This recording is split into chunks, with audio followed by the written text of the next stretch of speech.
He worked last night. Oh, Jim's got kids back to school night.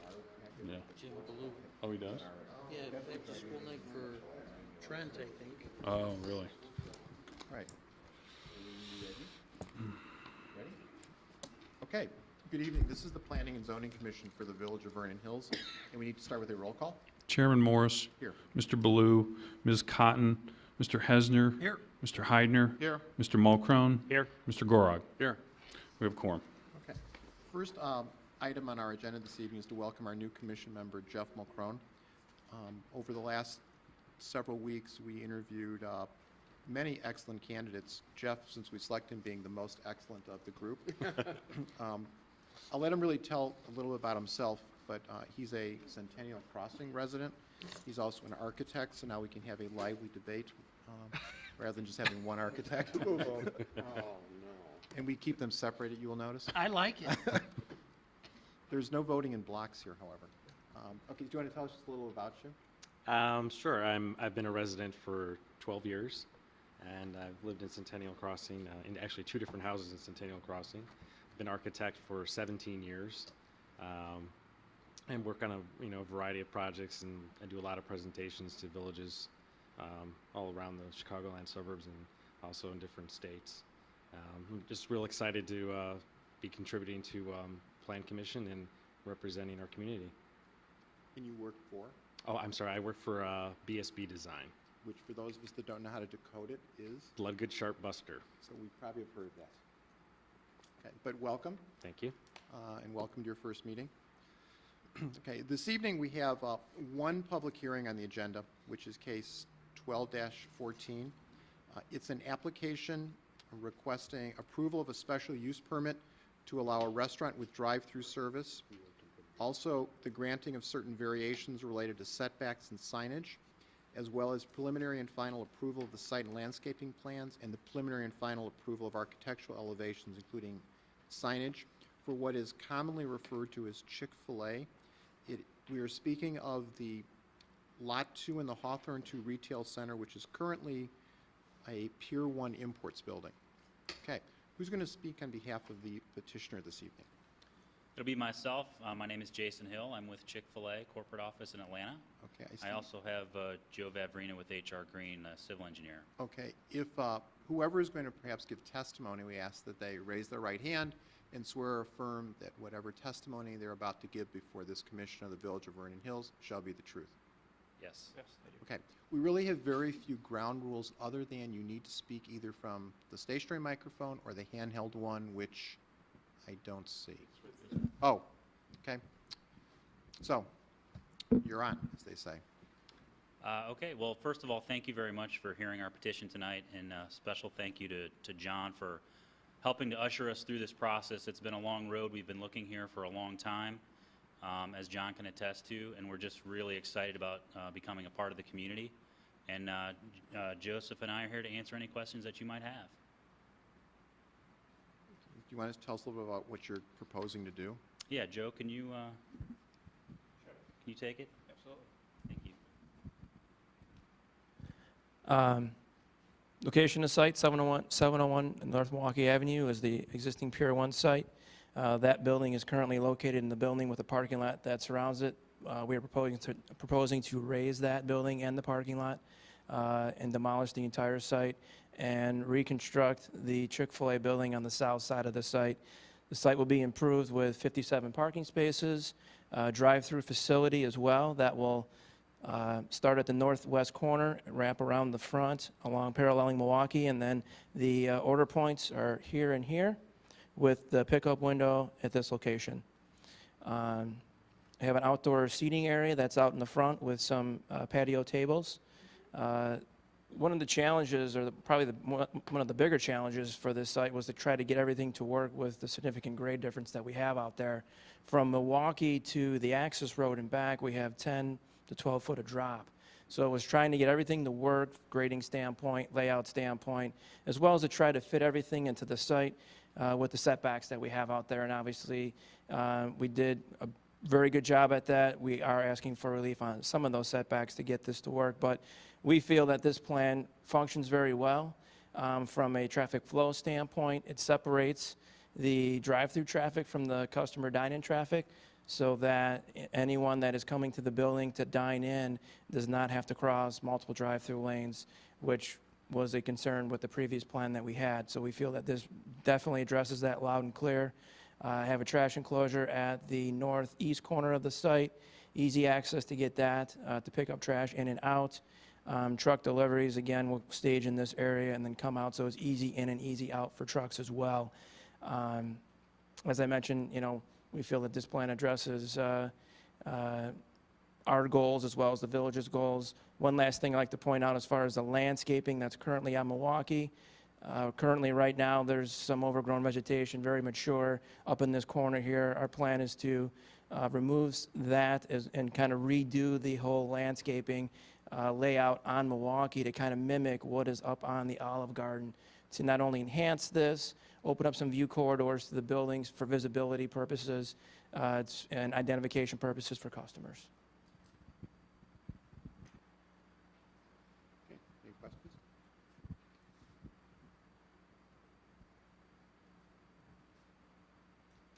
You don't have a diagram of the existing site with the trees on it, do you? I have a small version I can pass around, 11 by 17, I think. Do No, we we have have- that? Do we we have? You should have that Yeah, in your we have packet. it. Is there, should be an existing, There's an existing landscape plan, tree removal plan, yep, that'll show it. right here. It's L01.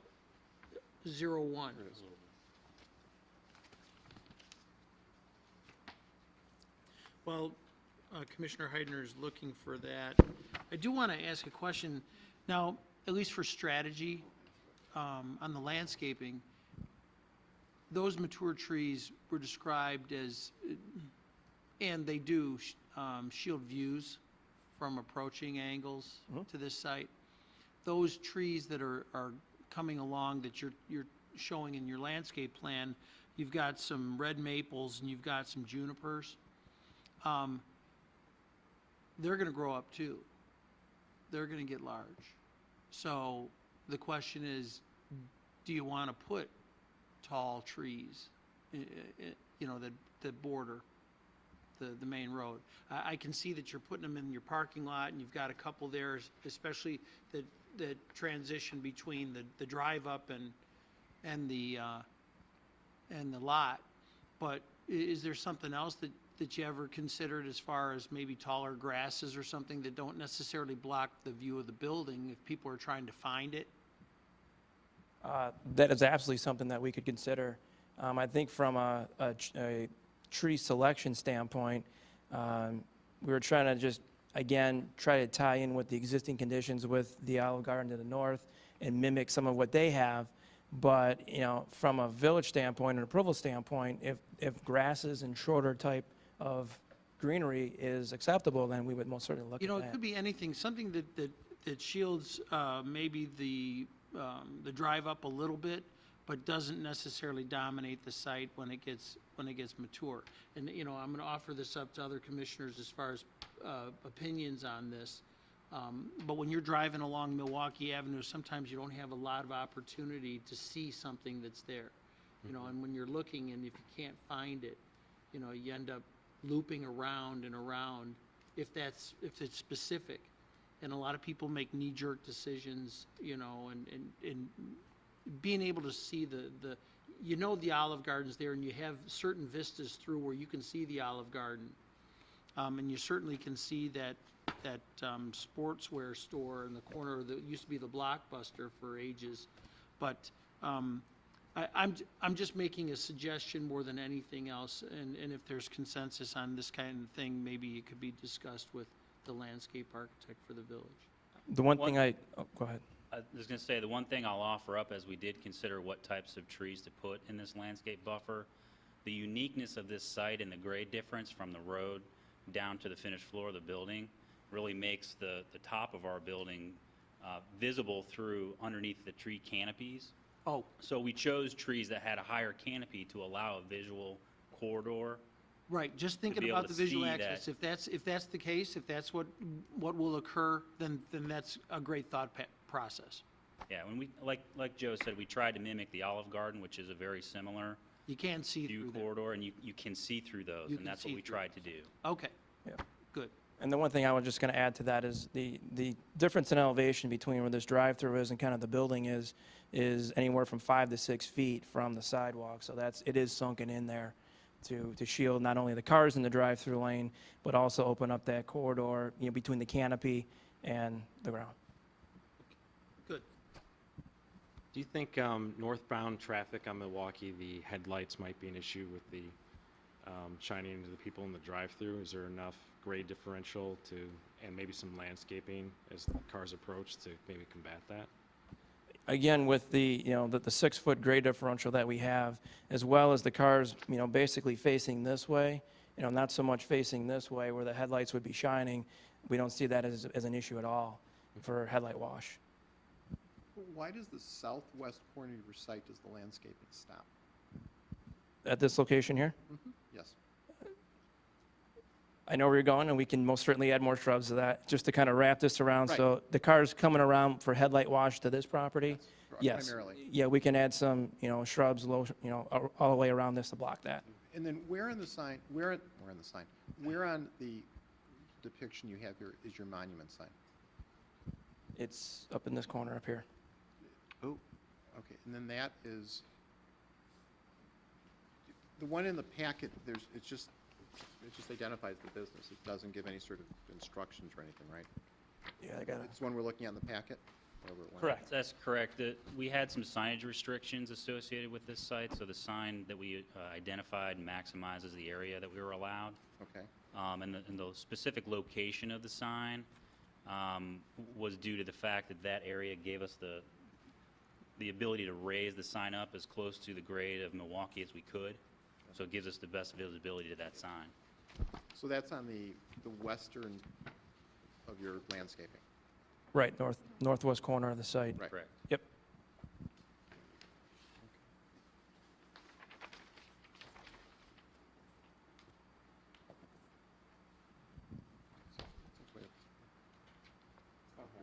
Is this the standard corporate branding sign that you use for all your Chick-fil-A's? Well, it is one of many that we have available to us. I mean, truth be told, we prefer to have a sign that's got a manual reader board with it, with zip lettering on it. That's our standard corporate prototype that we like to use.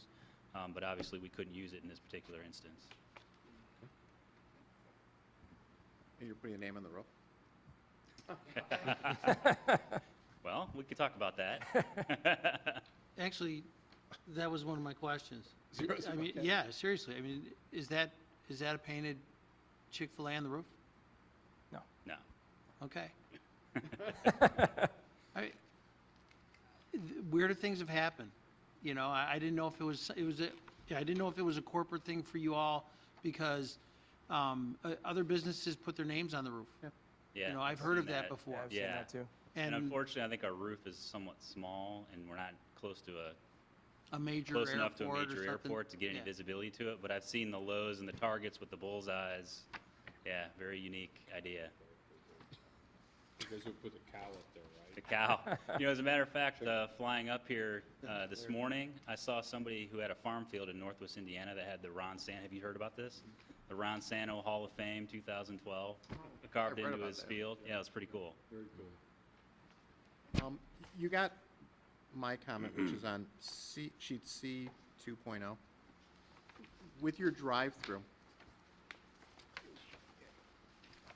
I've actually never, maybe you're just being incredibly honest, I've never actually seen an actual traffic issue depicted on one of the plans. But here, where it curves into 2 lanes, you've got a car that is essentially in the other lane. Is there a turning radius problem here?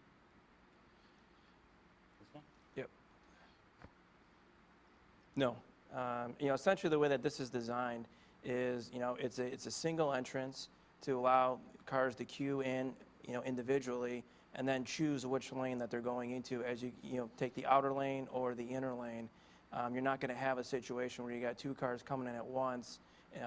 Years ago, when Chick-fil-A started to first look at this orientation with dual drive-through lanes, this used to be a dual entry, which caused problems. This actually works out as a better design. They had this implemented across the nation and have never had a problem with any conflicts, issues with vehicles not being able to make the turn. We actually open up these radiuses to make this wider so that there isn't a conflict with cars, choosing which lane to go into. So are you suggesting that you would not look at it being beneficial to have that choice being made after the turn versus essentially you enter a turn? I think ultimately, I mean, as I'll as say, a as car I- turns in there, they will make that choice after they make the turn. But this just gives them a wider opening to be able to make that turn comfortably. Is there a separation between the lanes other than maybe a line? There's a stripe, a line. Just a stripe? Yeah. Then what's the curbing? That would be to the, I guess it's the south and the east? Is that curbed? Yeah, this is curbed, and then this would be curbed. Is it, Just these two areas here would be curbed. And then this will be striped. It'd be, I'm You not need gonna a have a microphone, but, and then this will be striped from the ordering stations all the way back to here. So essentially, when they come in and make the turn, they'll then at that point choose which lane they want to go in. what kind of curbs are those? Are those roll-up curbs or are those, That's a standard barrier B612 type curb that they can't jump. is that going to be a problem with people turning? I mean, let me tell you, and I told John this, I'm acutely aware of this because I'm probably the only person in the suburbs who does not drive an SUV. So I just drive, little sports cars, and I'm acutely aware of people being unable to find a lane. Sure. And is that what's going to happen here? And because you don't have a roll-up curb there, you're going to have people that are going to be bouncing into other lanes and then backing you up potentially into your lot? I'll let Joe speak to the actual turning radiuses as it was designed, but typically, no, we don't have that because it's a 15-foot wide opening, I believe, and the turning radii allow for vehicles like SUVs to turn very comfortably into those lanes. and just to add to that too, this outer radius here, a lot of times when you're designing these turns, you try and just mimic this inner radius and just offset that, which is just ends up being more of a broader radius. But in this instance, we keep them the same to give more pavement here to help make that turn, have more area to make that turn and not have that conflict. You also showed us on AT 0.1, fire truck and some semi-trailer delivery, et cetera. This is really a question for our purposes. Does the fire department not want or need access to the rear of the building? And if it does, can it get back there? Well, in this instance, they actually would have access from the adjacent property. They could have access off of Milwaukee, and then the main parking lot itself. And again, remember, the size of the building is actually fairly small, so they're able to deal with fire from above with their aerial tower truck. The building is entirely sprinkled. So really probably the more likely need for access for the fire department is for ambulance access for a patron, not particularly for fire. So that they're not concerned about being able to drive to the south of the building? Typically, no, not in a drive-through situation like this. If this is a normal building, they typically have a 20-foot requirement around the entire building. But again, they have access from the parking lot and the adjacent property if they really need to get there. And again, because of the relatively small size of the structure itself, they did not come back with any comments during technical review. We've seen their comments in a long time. That's because they got it resolved before Okay. coming here. Do you have the diagrams that show that diagram that he was talking about, that AT 0.1? I do not have a big copy of that one. I was confused because it looks like some of them are going over your curbing.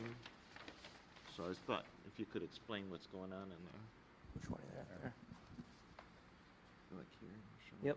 And in those locations, we actually propose landscape protectors, which is basically concrete on top of the island, just to protect this, to make sure that if the truck does hop the curb, which it's designed to do, there's concrete behind the back so that you're not tearing up your landscaping, your irrigation. You know, the size of the truck that we've routed through here is a full-size semi. It's usually a challenge to get through a size of this site, so that's why Chick-fil-A actually recognizes that. Do you And use full semis? yes, So that concrete curbing on the island will be used whenever you have deliveries? whenever a full-size truck is Yeah. delivered. Potentially, yeah. Yeah. I mean, keep in mind that the program used is very conservative in nature, and sometimes these semi-truck drivers are miracle workers in making some of the turns they make, so we don't anticipate it being a consistent hopping of the curb, but it's there to protect it just in case that does happen. Is this the shorter food service trucks like Cisco, or is it a Chick-fil-A truck? Because a lot of times with the food services like GFS or whomever, they tend to have shorter semis delivering. We have semis with 52-foot trailers on them. Okay, that's That they make a deliveries. full-size trailer. Yeah, a couple, Okay. 2 to 3 times a week, depending on store volume. Okay. Can I We go go back back- to your, I'm sorry. Can we go back to the parking for 1 second? Where are the employees going to park? I would say employees will typically park in this area over here. This would be more for your dining customers. The reason I ask that is if you look at your drive-through, the upper part of the plan you're showing, if it backs up, which you probably hope it does, you would block in customers. I was just wondering if that maybe would be Yep. where employee parking That would be a better That's what I was spot. just going to say, yeah, we would park the employees Okay. to the north. Meaning in that northwest corner, because chances are when they're coming and going isn't going to be during your rush hour. That's correct. Right.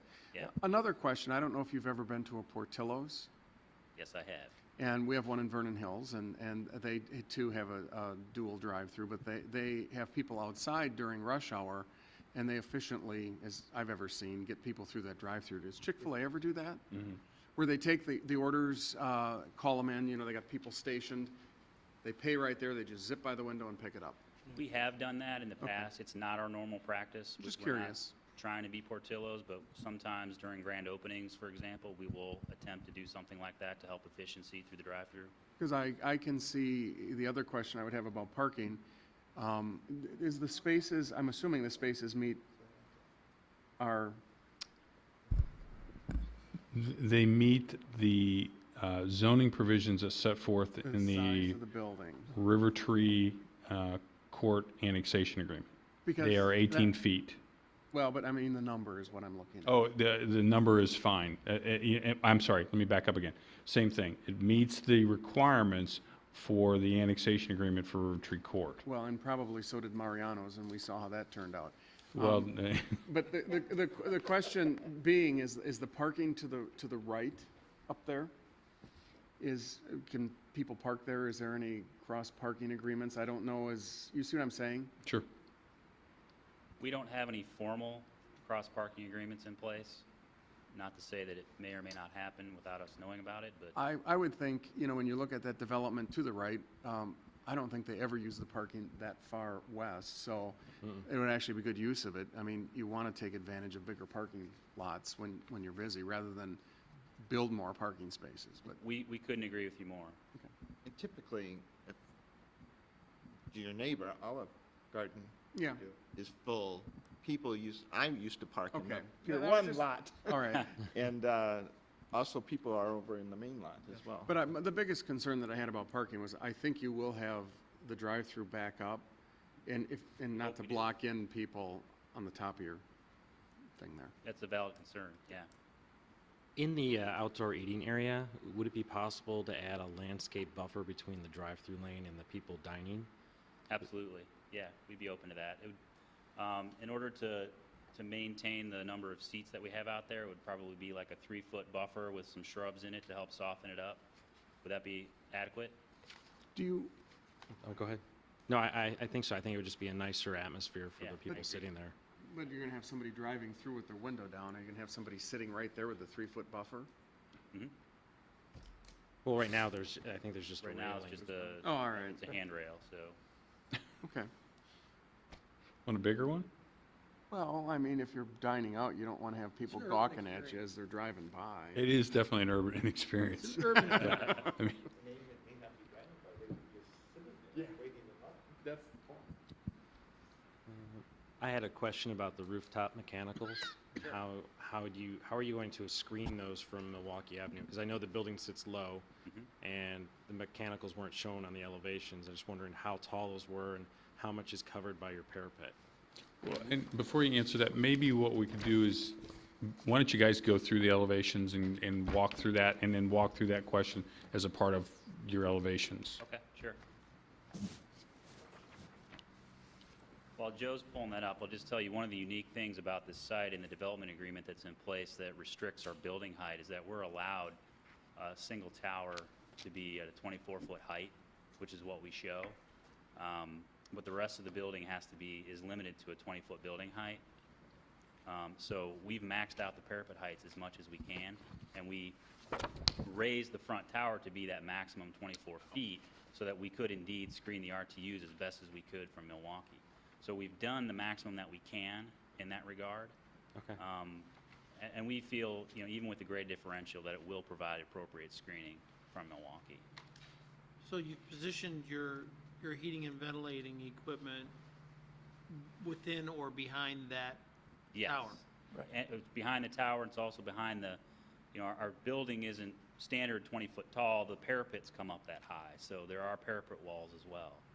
So is that like a western front tower? That's not a tower that goes four sides. No, No, it's three-sided. it's a, That's right here. yeah, you can see it. It's that side, the front, and the other side, and then it's open on the back, correct? Right.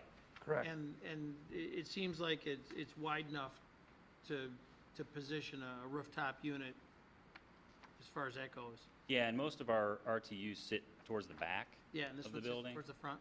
Yeah, and so, yeah, we feel Show that. 'em. Yeah, sure. Give a, You want the floor plan, or you want yeah, site?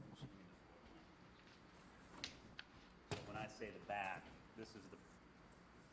this is the part that faces Milwaukee. Our RTUs sit generally back here, so that helps with the sight line as well.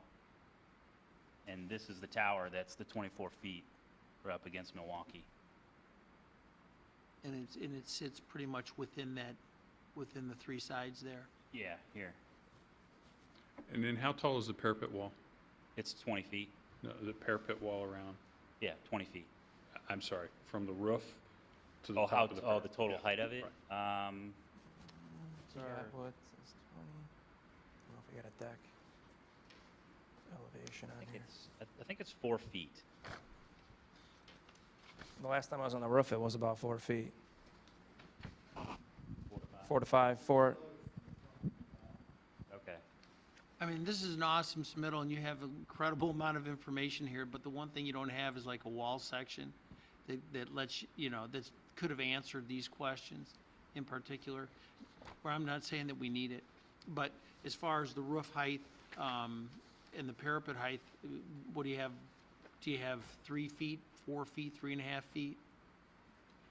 4 feet, and then it slopes to the back, all the drainage slopes to the back, the downspouts, and it's about 5 feet over here. Okay, and then it seems like that, you were showing me in plan where that tower returns to. It looks like it returns a lot further back than that. Floor plan. Looks like it goes quite a bit back Yeah, into your sure. building. Comes Here's back the- in. Yeah, here's the building front here, and it you can't see it very well on the floor plan because it's not meant to be shown, but it does come back. Yeah, Yeah. goes quite a bit back there.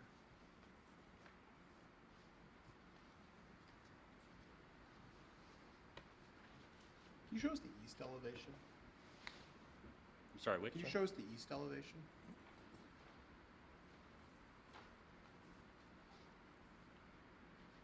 For better or worse, whether we call it the front or the back, it's on the closest kind of street that people are going to access your building off of, which is that ring road. Mhm. And this seems to be, at least to me, and I'm, as you found it earlier, the non-architect on this little group, it seems to be the least interesting. It almost doesn't fit with everything else. So, I mean, is there something you can do with this side of, or this elevation of the building, or this view? Because even if you look at the landscape plan, there's not significant landscaping there either. This truly does look like the back of a building, though it's sitting effectively on a street. Yeah, and this is just a function of the unique nature of this site and how to get this layout to work best. Okay. This is truly the back of our building. It's our service yard. We don't typically want to draw attention to that entrance. We'd love to add a sign back there. You know, that was something that we had on the table initially in our submittal, to draw attention to that corner of the building. But from an architectural standpoint, we don't want patrons to, you know, mistake that for an entrance, because it is our service yard where we store, you know, trash and things of that nature. It's all screened, obviously, but There's going to be a screen, so they won't be able to walk up to that door? Is that what you're saying? well, there's an outside door, and then there's a service yard, and then there's a door that goes into the kitchen. Yeah. And the service yard is just a temporary staging area, like for our Okay. trash before they take it out to the dumpster, things of that nature. So if somebody really couldn't walk up to the door we're looking at, did you think of, and I'm not an architect either, obviously, but putting some red back there? I mean, something, Scott, I mean, an awning? I don't know. I actually had the same comment, was that the cardinal red is the, you know, your dominant color in all And it looks three nice. sides, and the back portion on the east and around the corners has the dark bronze. Mm-hmm. And my question was, the same as yours, what's That the would look reasoning for the nice two with red colors? back there. We don't want to go overboard with the red. I mean, we like our corporate color, but we feel like the red accents that we provide on the building are appropriate to display our brand, and we just don't like to go overboard with it. And so the dark bronze keeps it a more muted, you know, just from our perspective, a better looking building. But keep in mind, everybody that's in that parking lot, everybody that walks out of Office Depot is going to see that. Understood. Is that what you want them to see? I don't know. We'd rather let them see a sign, honestly. Well, all right, we'll compromise, put red back there. Good, done. I guess I'm a little confused, but by the way you describe the function of this, I understand this is the rear of your building, it's your service entrance essentially, but then you described other functions like screening and trash storage and the like. Maybe you know, it's late and I'm just not reading plans well tonight. Where is that showing up? This other, Yeah, maybe screening was the wrong word for it. It's inside the building walls. It's just an unconditioned space. And so the real entrance into the kitchen is here. This is under roof and so there's within nothing the walls. exterior to what I'm looking at in elevation, the east elevation that you're talking, you're not describing something exterior? No. So it's all interior? That's all internal, yeah. Okay. So, yeah. I mean, I appreciate that you don't want, obviously, to encourage customers there, but I guess I am a little concerned that, as you've heard from all of us, it's effectively sitting on, I know it's not a public street, but a private street at least, on that ring road in the mall, and it's the view that this building's going to get from everyone in that center if they drive up or by, and it just seems that there might be something that could be done back there that looks other than we've turned a building, you know, to show its rear to the rest of the world. And I don't know what that would be. Well, these properties, you know, outlot properties typically, they're four-sided properties. You know, they're viewed on four sides. Whether it's pedestrian or automobile, vehicle, traffic, especially in the suburbs, they're seen on all four sides. And I get what you all are saying. And I do actually understand what you're saying is the function of the building. But it is a four-sided building that's going to be viewed from all four sides. So as far as enhancing this elevation, maybe there's something that could be done to add a little color to it or make it appear less like the utilitarian entrance that it is. And quite honestly, as it's positioned on this site, it's really one of the locations on the site that cars are going to drive by. It's cars leaving the drive up are going to be driving by it and never seeing it unless they look in their rearview mirror. If cars enter the site at this point, which they will learn not to enter the site at this point, they will enter the site from the further north point. It's just an odd little spot on the site.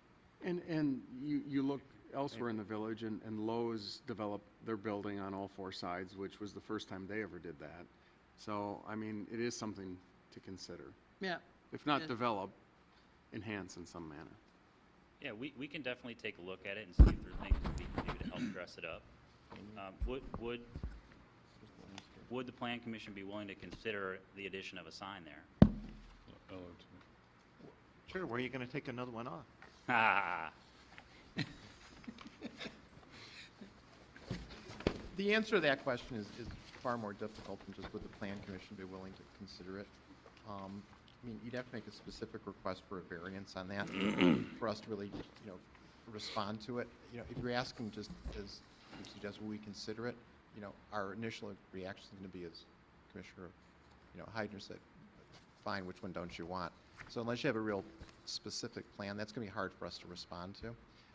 I think we're really looking for is some sort of response that if it's a four-sided building, though you've only designed 3 of them, like this was facing a service drive or an alley and it's not, is there something we can do? Mr. Kalmar, kind of whispered, is there a landscaping issue that maybe can be addressed through this? I don't know, 'cause you're looking at, I guess it's LO2, which is your landscape plan. There's some, I guess, low landscaping along the access road, but when you actually get to the building up there, it appears there's nothing, unless I'm just misreading it.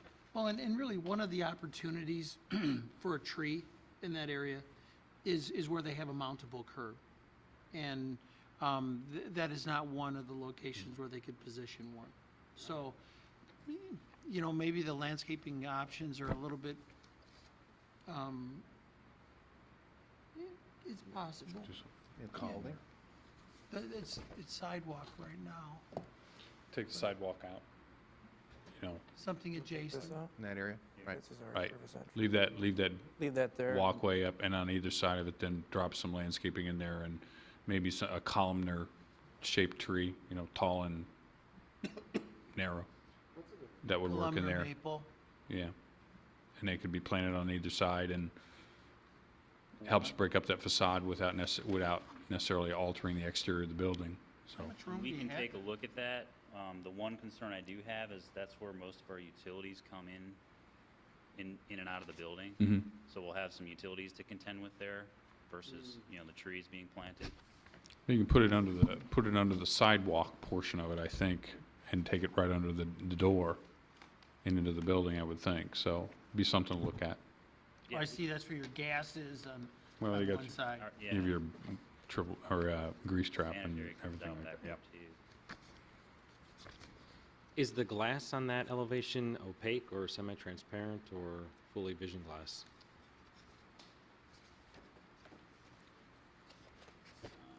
I mean, are people going to be able to see into Yeah, there's a lot that comes the in trash there. back there? Yes, Now, Greg, I'm not sure. Can you Right. address that? well, they've got, he didn't get sworn in, You need to get sworn in. First, you want to identify yourself? Greg Lawless, I'm Senior Director of Development Construction at Chick-fil-A. Okay, we ask for whatever testimony you're about to give for this Commission of the Village of Vernon Hills. You swear or affirm that it'll be the truth? I do. Okay. Thank you. The question was... Wait, you didn't hear the rule, you need to use the microphone. Sorry. Was the question, is this glass opaque back here? What we've really tried to do is use more like a perforated metal screen to block, so it's very difficult to see into that back area. Again, the challenge, and believe me, we struggle with this. I'm sitting back there hearing what you say, and I understand that. I mean, that's one of the things we're constantly trying to look at four-sided architecture, simply because we're up in front of a lot of parcels. The challenge we have is we've got all our mechanical, our walk-in cooler, freezer, everything is on this rear wall. We've actually even tried to modify our the elevations. Take those back over there. But you can see on this side, even to try to open it up on the back side, to try to add glass into the kitchen, provide a little more design instead of this just being solid brick from here back. So we're continuing to try to look at that, and we have struggled with the rear because unfortunately it is it's a kitchen area. It's walk-in cooler, freezer, it's all of our mechanical. So this little area, as Jason has shown, and I'm trying to get here, You can kind of see the cooler, walk-in cooler freezer, the mechanical room, but this is all unconditioned space here. And really, we use it primarily to, if we're a busy lunch, instead of having the trash obviously in the kitchen or just rolling the big Rubbermaid container and leaving it out the back door, we think it's important to keep that screen out of the sight of customers. So that's where we put that. But what we do is, because again, it's unconditioned space, we think it's important to have a little circulation, ventilation in there. So that's the reason we don't just leave it open or come back with metal bars or anything like that. The perforated metal is usually squares or round holes, so it blocks the view in. So really, unless you're walking up and looking in, it's very difficult to see in if you're driving by, certainly even behind the building here. So that's kind of I guess, the best we can do to provide some ventilation in there, but provide accurate screening as well, too. And that's something we've been doing for quite a while with pretty good success with most municipalities. How does that work when the snow starts blowing? Snow starts blowing in it. Yeah. I mean, Well, it does snow around here, and But sometimes it blows we have a pretty good. drain in the floor, so if snow gets, obviously, if it's building up across the back, we've got kind of the knee wall and the door. If it's blowing through and it gets in, and we've got stores in the Northeast, Philadelphia, we've got stores here, and other stores here in Chicago that have that, and it hadn't been a problem for us yet. Denver, we have a lot of stores. Right. Well, one of the suggestions maybe it would be, what if we did a material, not a material change, but a color change using the light brick color on that backside to help break up the monolithic brick color, so that maybe you take the tan brick that's above and create some, help me, Jeff. Help me, Scott. Mix it in back here? Yeah, exactly. Well, in elevation. Simulated false openings, Right. like windows that look like they were bricked in, something So like maybe that. it's just a different brick On- color. Like on your south elevation. Maybe if we do something like this Yeah. across the back, Yeah. I'm certainly open to mixing that up. That's not an issue for us to try to kind of change that into the back some. But just and these guys were right, what we try not to do is put an awning or something on the back, because we don't want customers to think that that's an entrance. If they see an awning or something, there may be a tendency to draw people back there. So we kind of try to mute it as much as we can so that people know the entrances are around the front. But certainly coming in and mixing this with some brick, we're open to that. And I can see where an awning people might think it's an entrance. And at first I thought, disagreeing with everybody here, that, maybe a sign wouldn't be a bad idea, but I think if you put a sign there, they'd think it was an entrance too. So I think that shoots the sign theory. Is this the signage like that? Yeah, I like the concept of just utilizing some of the similar proportion brick articulation on the other side of the building.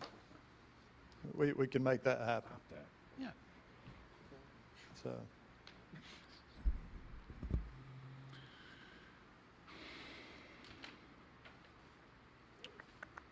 Okay, so where are we coming out on this? Brick articulation, utilizing some of the design that they've incorporated on a couple of the other elevations, the south and north elevations, where they've created, for the lack of a better term, window-like infill with the lighter brick, with the patterns. You've got 2 and 3 on the north side, then you've got a group of 4 on the south side, where you're doing that window pane kind of pattern where you have lighter brick inside the darker brick frame.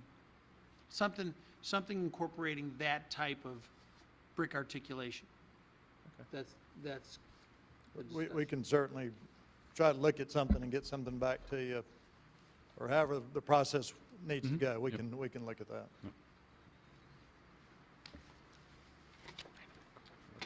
I'm just curious, not asking a dollar question, but a restaurant this size, how many people do you serve typically in a day? Well, we do roughly about, I'll say our split, obviously, between our drive-through and our dine-in varies from location to right, I just location. meant- But our dine-in customers, it could be somewhere in that 700 customers a day on the interior dine-in, and roughly, you know, maybe pretty close to that on a drive-through basis as well.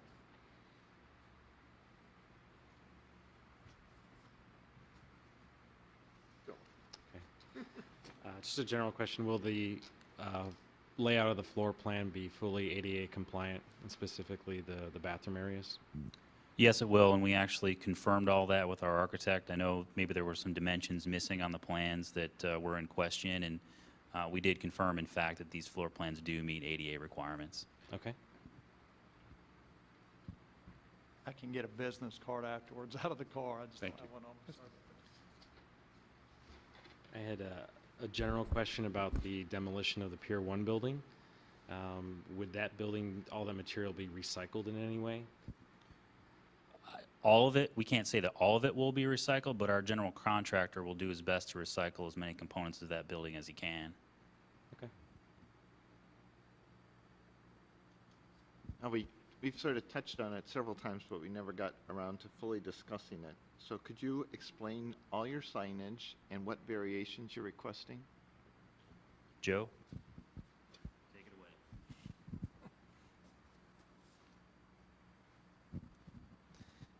Front elevation. Front elevation, you're only allowed one sign per elevation. We are requesting 2 on this elevation, so that was one of our variations. We have the original chicken sandwich sign and obviously the sign over our main entrance. There's also a variation with the amount of square footage that we're allowed. I want to say it's 20-some square feet, John, help me out on that, as far as the square footage that we're allowed. And this is about 62 roughly. So we exceed that as well. That's the second variation that we're Is that asking for. because you have 2 signs? I mean, Yes. Yes, yes. so if you had the one sign, would you be within ordinance? I'd have to check the sign plan to see what the overall square footage of that one is. I don't have that off the top of my head. So,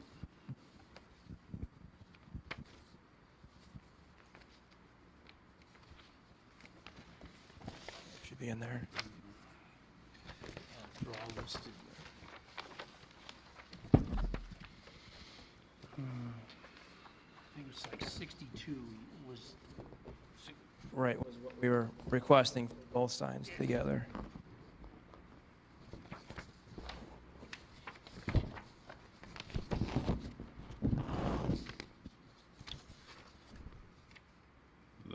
It's 25.6 for the Chick-fil-A sign, and the original Chick-fil-A, or original chicken sandwich is 36.75.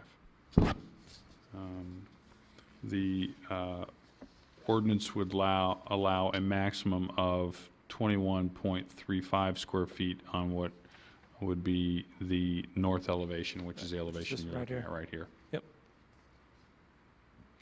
And again, that's because it's half of what the signage is permitted on what would be the west elevation, or the elevation along Milwaukee. It's kind of counterintuitive in some respects, because this is the entrance to the building, yet the calculations are based on that portion of the frontage adjacent to Milwaukee Avenue. So,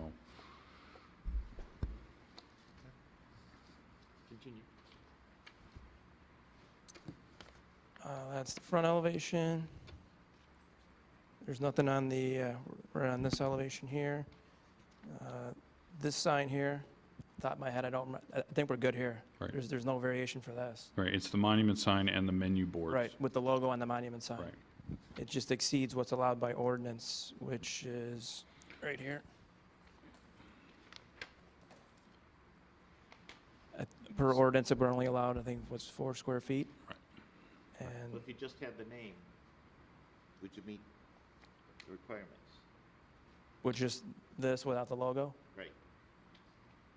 I would say we would meet the requirements, but the logo itself is important to us and part of our brand, and Right, the issue on this one is that the sign itself complies with the ordinance requirements. So if they decided to put Chick-fil-A in big letters on there, it complies. They could do that sign today. The issue here is that the interpretation is that the logo there is in fact a logo which exceeds the maximum of 4 square feet, and that's what the variation is requesting, so. So their name is. Exactly, they absolutely could, so. And then the menu board signs, the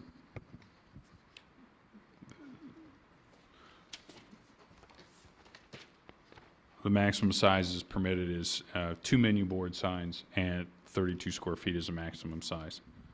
They're proposing 3.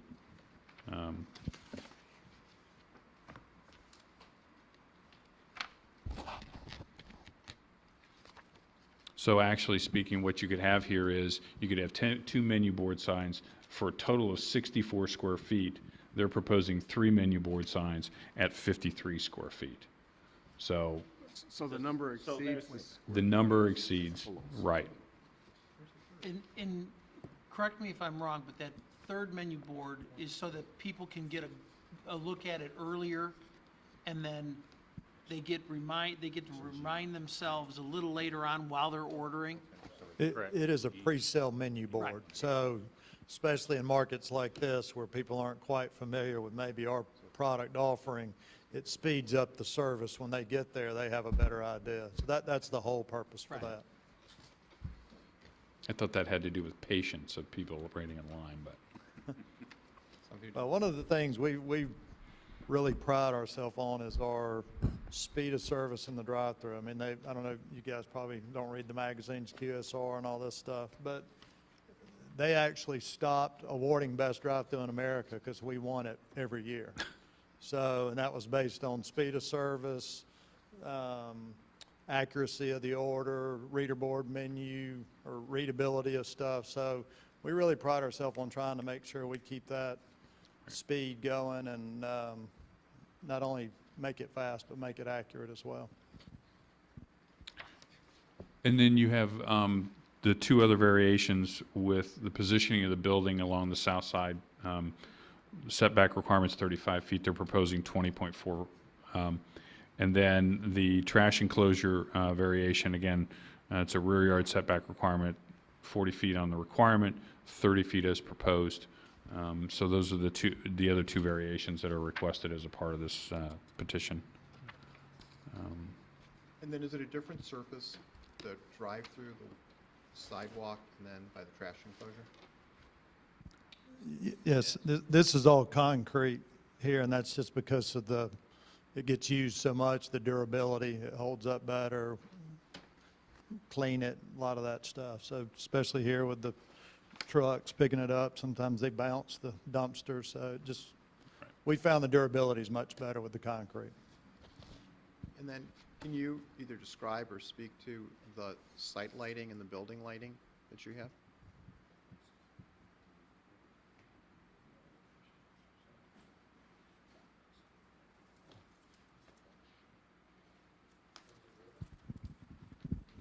Site lighting, we currently have light poles proposed in these 2 islands here, as well as poles that are positioned in the drive-through lane to light those up, as well as behind the building that, again, illuminate the drive-through lane. The building lighting itself, What sorry, are the lights on the poles? Are they the, as far as wattage-wise or no, look-wise, height-wise? height. Do I have that mounting height on here? 25 feet, 25 and a half feet mounting height to the fixture. and then what's the fixture? It's a full cutoff downward shooting. Shoebox, Yeah, shoebox. correct. So you're not introducing any LED lights for the site, or is it metal halide? Metal Is it halide. high-pressure sodium, Yeah, metal yeah. halide? Yep. There was, I don't even know, is that, what's in the rest of that center? I believe so, because it's white. Most of Right. the lights in that center are of a white color, not the yellow of a sodium vapor. Right. And not, some of those LED lights take on either extremely white light, But they're very, very energy efficient. I was just wondering if you were introducing any of those. Okay, and what else? Then you also have No accent LED, lighting on the no. building? Correct. What is that? Under the awnings, there are fluorescent strip lights under each one of the awnings. And then there's also some, there's lights on the back, as well as they wrap around the front, which is more of the cone that's upward and downward light. You see those on the Kind of elevation? serve a dual They would be purpose, these lights here. I'm sorry. Washing the building and Yep. it provides some light on the sidewalk below.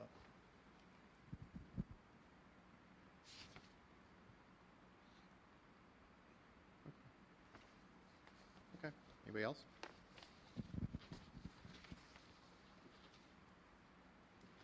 Jeff, did you have a comment about the parapet coping? Yes, thanks for reminding me. Earlier, you had mentioned that there was a 20-foot maximum for your parapet, and I honestly, I wasn't aware of the restriction of the parapet height. So when I first saw the elevations, I thought it would be nicer articulation to accentuate the side entrance on the north with maybe raising that parapet a couple of feet. It draws attention to it, and then it also breaks up the roof line. Yeah, unfortunately, we are restricted to our height of 24 feet there, and we've maxed it out best we can. Anything else? I would tell you, a lot of the things you're suggesting on other stores we have, because we're allowed to do that. Unfortunately here, because of the requirements with the shopping center behind us, and them trying to protect their visibility, we're very much restricted on what we can do on this parcel. And I believe the other concern that we heard earlier was, is that coping really brick? Or is it not being shown as red metal? Yeah, will there be a 4-inch metal lower red one. cap on the main building parapet? Is that really going to be a brick coping?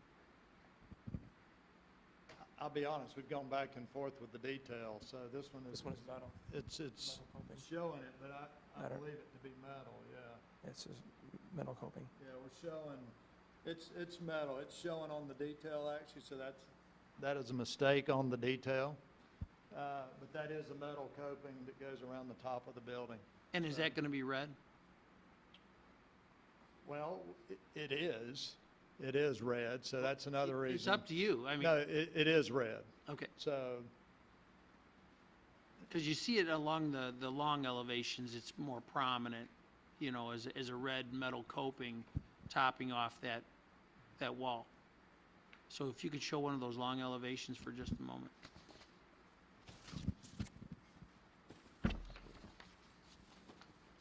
it's that one there. See, if you look at those long elevations, you see a long red metal coping. That's what you were talking about earlier. Right.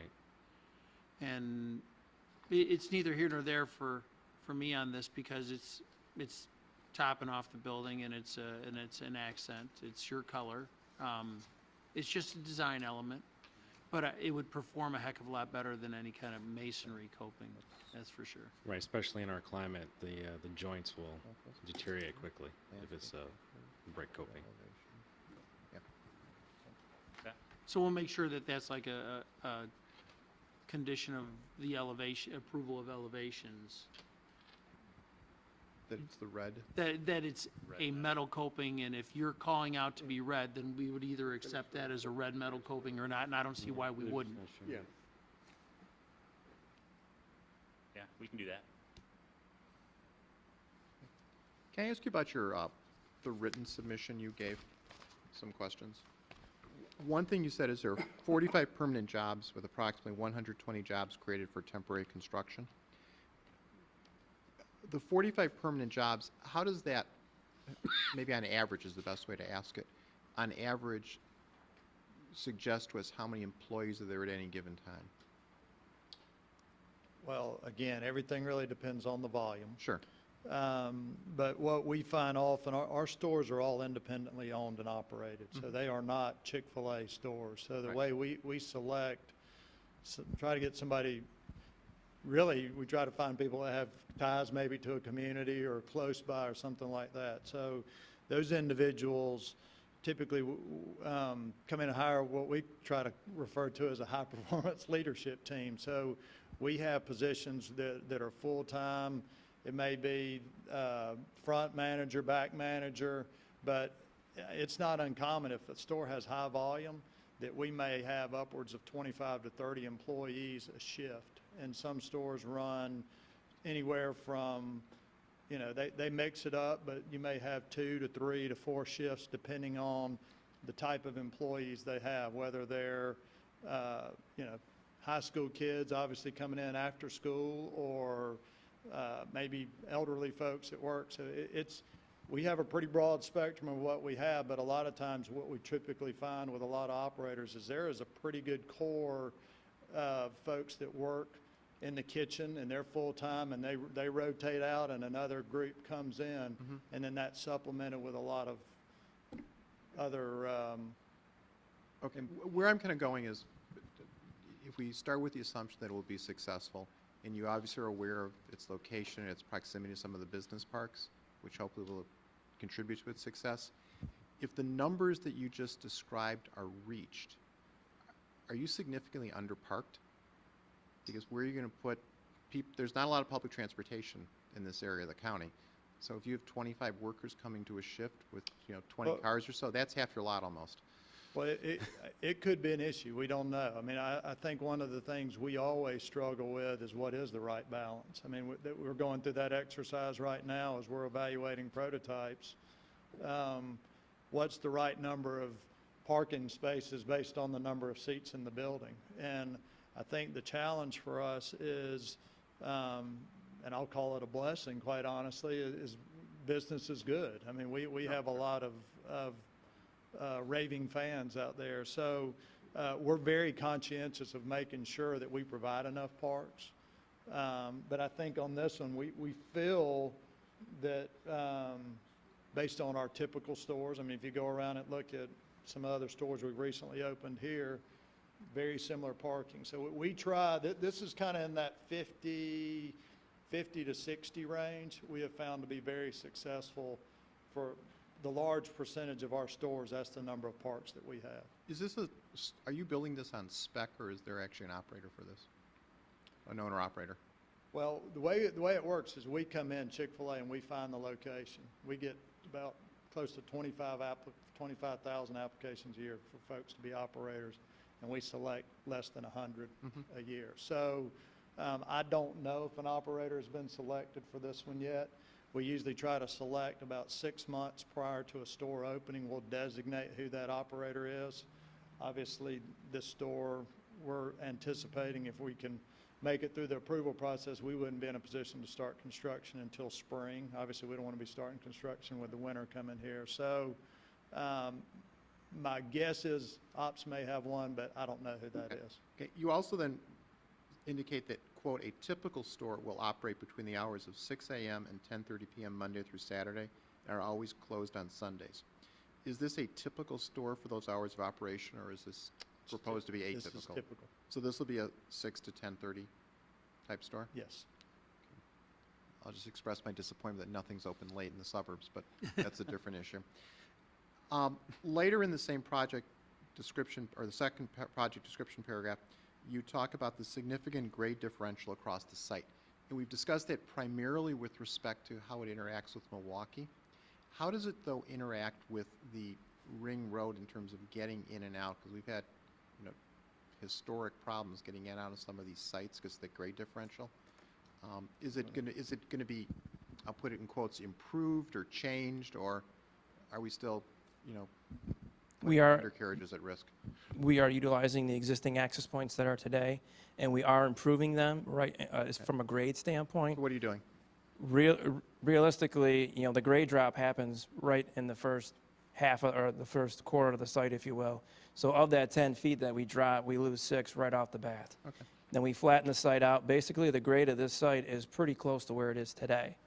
And these entrances that are here, we have lowered them down a little bit to make them a little bit more palatable to get trucks in and out. So we did improve the situation.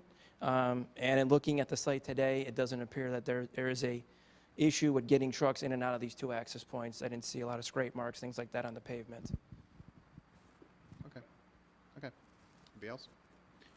Well, I guess a suggestion regarding your first comment, Hal, regarding the parking is, you know, these folks don't know how successful or the store is going to be. But as it is part of the center and they have their rules, then it would be something that they could address with the rest of the center. And as we know, those spaces across the way are pretty barren most of the time. So. Yeah.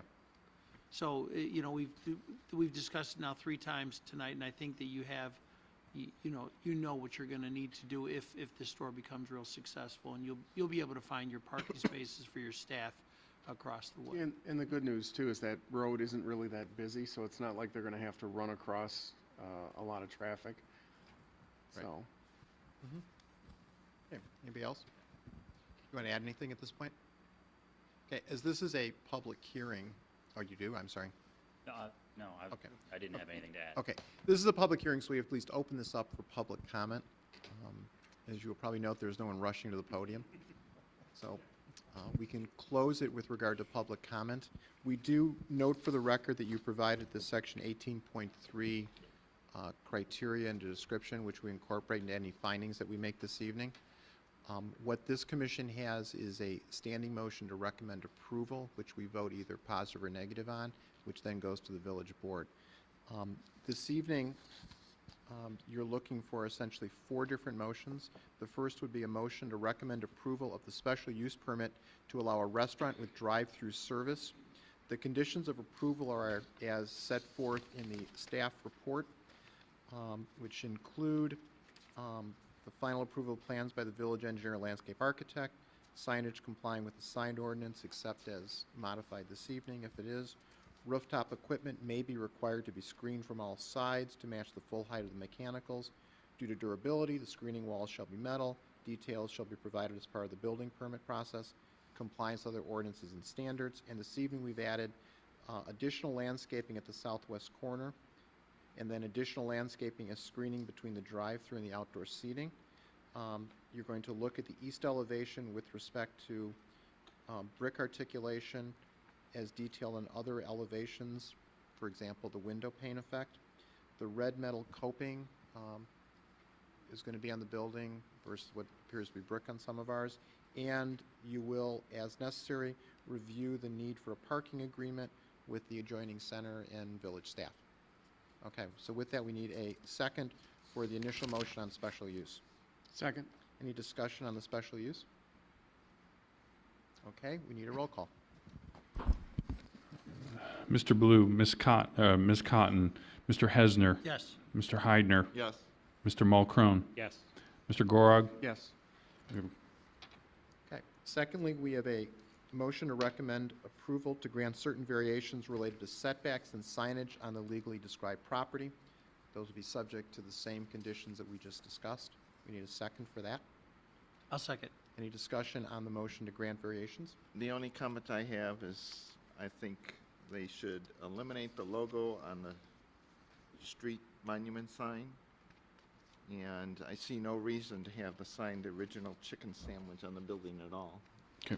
Doesn't seem to tell me what that building is. Chick-fil-A does it all by itself, so I see no reason for that extra signage, and I see no reason for the variation for it.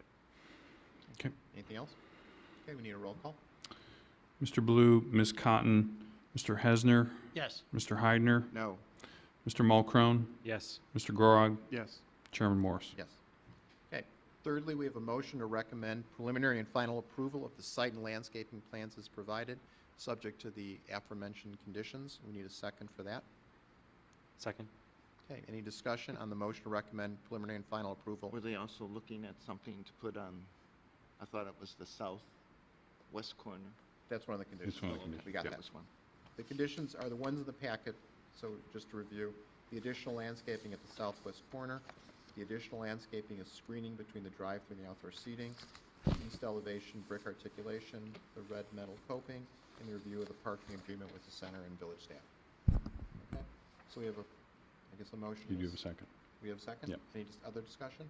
And this is to recommend a preliminary and final approval of site and landscaping plans.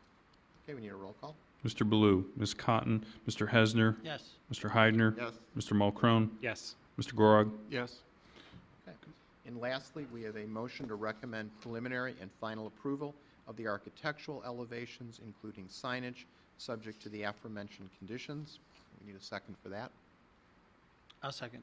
Okay, any discussion on that? Okay, so we now need a roll call on the motion to recommend preliminary and final approval of the architectural elevations, including signage. Mr. Baloo, Ms. Cotton, Mr. Hesner, Yes. Mr. Heidner, No. Mr. Mulcrone, Yes. Mr. Gorog, Yes. Chairman Morris. Yes. Okay. Is there anything else you'd like us to do this evening with you or for you, or to you? Just Whatever make the sure case may John be. gets home by 9. We're trying. Too late. Okay. Thank you. Thank you very much. you. Good luck. Appreciate your time tonight. Thank you. Give me a card before you. Okay.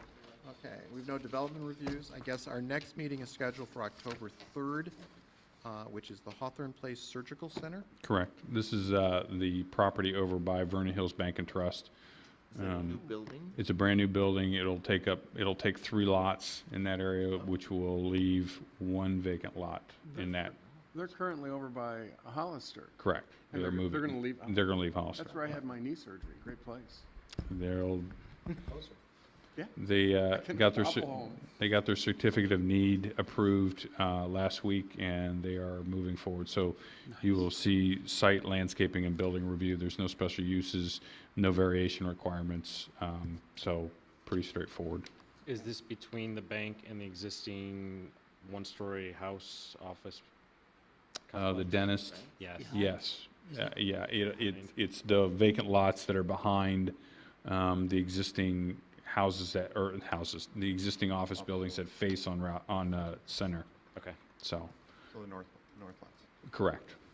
It'll take 3 of the 4 remaining lots. Are they going to address the remaining stormwater issues with this development? Oh, they're done. It's all done. Yeah. It's all done. Yep. Yeah, the bank took care of that as a part of their project, so. Okay. Then we have approval of the minutes from the August 29th, 2012 meeting, which are in our packets. Move to approve? Okay, second on that? Second. We can do that by acclamation. All in favor? Aye. Okay, anyone opposed? I guess you're going to Abstain. abstain? Okay, then we have the approval of the minutes from the Joint Village Board and Planning and Zoning meeting of July 17th, 2012. I move to approve? Second to that? Second. We do that by acclamation as well. All in favor? Aye. Aye. Anyone opposed? And I think Commissioner Mulcrone abstains for that one as Abstain. well. Okay, anything else we need to talk about? That's it for tonight. You'll see a packet from me in a week or so. You can leave them if you'd like. Okay, So. then we have a motion to adjourn. We need a second. Second. All in favor? Aye. Aye. Anyone opposed? We're adjourned. Good night. Thank you.